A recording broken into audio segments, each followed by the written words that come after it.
पालकमंत्र्यांच्या दमदाटीचे राजकारण स्वाभिमानी सांगोला तालुका सहन करणार नाही. स्वाभिमानी मतदार पालकमंत्र्यांना पुन्हा एकदा सांगोल्याचा हिसका दाखवणार. सांगोला तालुका प्रतिनिधी. संपूर्ण महाराष्ट्राच्या नकाशावर सांगोला तालुका हा राजकीयदृष्ट्या सुसंस्कृत आणि शांत तालुका म्हणून ओळखला जातो. या शांतताप्रिय सांगोला तालुक्यात जिल्ह्याचे पालकमंत्री जयकुमार गोरे हे दमदाटीचे राजकारण करत असतील तर सांगोला तालुक्यातील स्वाभिमानी मतदार त्यांना मतपेटीतून उत्तर देतील असा इशारा सांगोल्यातील स्वाभिमानी मतदारांनी दिला आहे.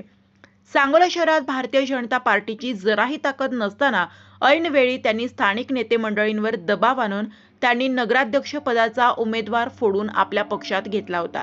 यानंतर चिडलेल्या सांगोला शहरातील सर्वपक्षीय स्वाभिमानी मतदारांनी पालकमंत्री जयकुमार गोरे यांना सांगोल्याचा हिसका दाखवला गेला होता. यानंतर जयकुमार गोरे सांगोला शहर आणि तालुक्यात राजकीय हस्तक्षेप करणार नाहीत अशी संपूर्ण शहर आणि तालुकावासियांना अपेक्षा होती. मात्र पंचायत समिती आणि जिल्हा परिषद निवडणूक आज पुन्हा एकदा जयकुमार गोरे यांनी सांगोला तालुक्यातील राजकारणात ढवळाढवळ करून आपली दादागिरी सुरू केली आहे. तालुक्यात भारतीय जनता पार्टीची जराही ताकद नसताना महायुती त्यांनी तब्बल 90,000 मते असणाऱ्या शहाजी बापूंच्या बरोबरीने तब्बल 3 जिल्हा परिषद गटातून त्यांनी आपले कमळ या चिन्हावर उमेदवार जाहीर केले आहेत. नुकत्याच आपल्या उमेदवारांच्या प्रचारार्थ घेतलेल्या प्रचार सभेत त्यांनी महायुती सोडून कोणत्याही लोकप्रतिनिधीला विकासासाठी निधी देणार नाही असा दम दिल्याने आता सांगोला तालुक्यातील स्वाभिमानी मतदार चांगले संतप्त झालेत.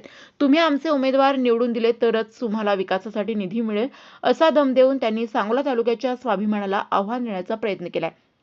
त्यांच्या या दमदाटीच्या राजकारणाला सांगोल्यातील मतदार मतपेटीतून उत्तर देतील असा विश्वास सांगोला तालुका विकास आघाडीच्या मतदारांनी व्यक्त केलाय.